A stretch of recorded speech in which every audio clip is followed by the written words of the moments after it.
সবাইকে স্বাগত পাঠশালায়। আমি আজকে তোমাদের ভৌত বিজ্ঞান মানে বিজ্ঞান যেটা অ্যাকচুয়ালি সেটার আমি তাপ চ্যাপ্টার দিয়ে কিছু প্রশ্ন লিখেছি। দেখে নাও, এই প্রশ্নগুলোকে তোমরা ভালোভাবে স্টাডি করবে, তাহলে দেখবে পরীক্ষার সময় অসুবিধা হবে না।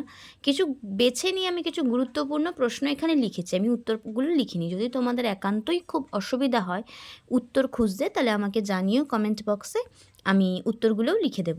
দেখো, প্রথম প্রশ্ন, তাপ কী? তাপের একক কী? ক্যালোরি কাকে বলে? কোনো বস্তুর দ্বারা গৃহীত বা বর্জিত তাপের পরিমাণ কোন কোন বিষয়ের ওপর নির্ভর করে? 5 নম্বর প্রশ্ন কি? 0 ডিগ্রি সেলসিয়াস 30 ডিগ্রি ফারেনহাইটের মধ্যে কোনটি কম? বাষ্পীভবন কাকে বলে? কোনো তাপ থার্মোমিটারের পাঠের কোনো পরিবর্তন করে না। মানে কোন তাপ থার্মোমিটারের পাঠের কোনো পরিবর্তন করে না? ঘনীভবন কাকে বলে? মাটির কলসির জল ঠান্ডা থাকে কেন? এটা খুব গুরুত্বপূর্ণ প্রশ্ন।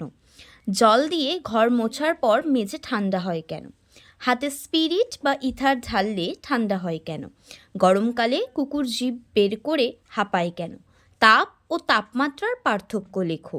গরমকালে ঘরের জানলা দরজা খোলা রেখে ভেজা পর্দা টাঙানো হলে ঘর বেশ ঠান্ডা থাকে কেন?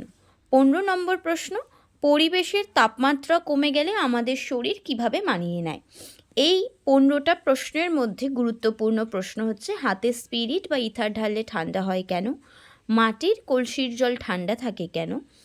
তাপ ও তাপমাত্রার পার্থক্য, আর পরিবেশের তাপমাত্রা কমে গেলে আমাদের শরীর কিভাবে মানিয়ে নেয়। আশা করছি তোমরা সবাই বুঝতে পারছো। যদি তোমাদের খুব অসুবিধা হয় উত্তর খুঁজতে, তাহলে আমাকে অবশ্যই জানিও, তাহলে আমি উত্তরপত্র বানিয়ে দেব।